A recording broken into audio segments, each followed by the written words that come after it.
It should feel frictionless. Of course, we have to make the call and gather the people and write the newsletter or whatever it is. We can't just sit at home and everything happens for us. But does that feel frictionless to you, or do you feel friction? Does that feel rough? The way to kind of find your Dharma, we say, or to align with it, is just find what you are talented with, what you're talented at, what something you are uniquely talented at that no one else is. And it doesn't mean like, oh, I want to become a men's facilitator, but there's hundreds of them.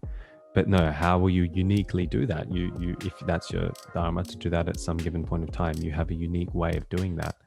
So there's something that's completely unique to you, and couple that with how you can serve the world.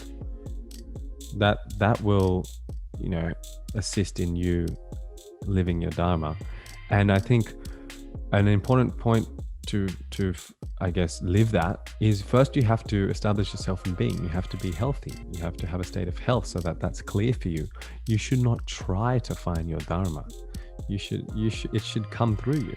It should just, everything in life, you should not, if there's too much thinking involved, it's, we have some work to do. We want to just, as I said, everything is the desire of cosmic intelligence. If I have a desire, I want to host I had a desire recently. I've been doing this men's work. As I told you, we went for a walk on the bush and it was amazing. Like 4 days up in a mountain, nowhere, like not even on tracks. We were bush bashing.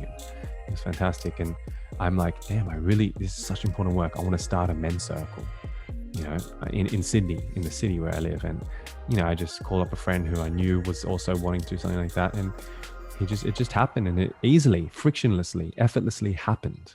Now that's a sign of support from nature. That's a sign that that's something that is dharmic, because nature's supporting it. There's no friction. If it was like, oh, I couldn't find a venue and it was having trouble to get men to join the men's circle and all these things, then there's some friction that's not exactly the most evolutionary thing I could be doing right now. Is there a belief of also pushing through barriers at times? So that's... Yeah, of course. We have to have some, intention. Intention should be there. But the more refined you become, it's more, nature's organizing, and just the level of intent is enough. You could just intend something and it comes to fruition. Now, of course, that's a more evolved state. Definitely we have to work, but you should enjoy that work. It should feel frictionless. Of course, we have to make the call and gather the people and write the newsletter or whatever it is. We can't just sit at home and everything happens for us. But does that feel frictionless to you, or do you feel friction? Does that feel rough?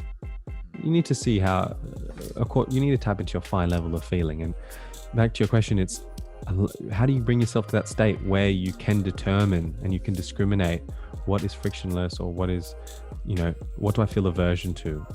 How do I follow what's charming? And then when I follow what's charming, nature organizes, and it's very easy for me to achieve whatever it is. And for that, we need to establish ourselves in a state of being. And we can do that with Ayurveda, because Ayurveda aligns us with natural law, with the law of our physiology, the law of medicine, as well as, of course, meditation, which is the easiest way to establish yourself in a state like that. So there's many ways we can discuss. Too many of how Ayurveda would recommend.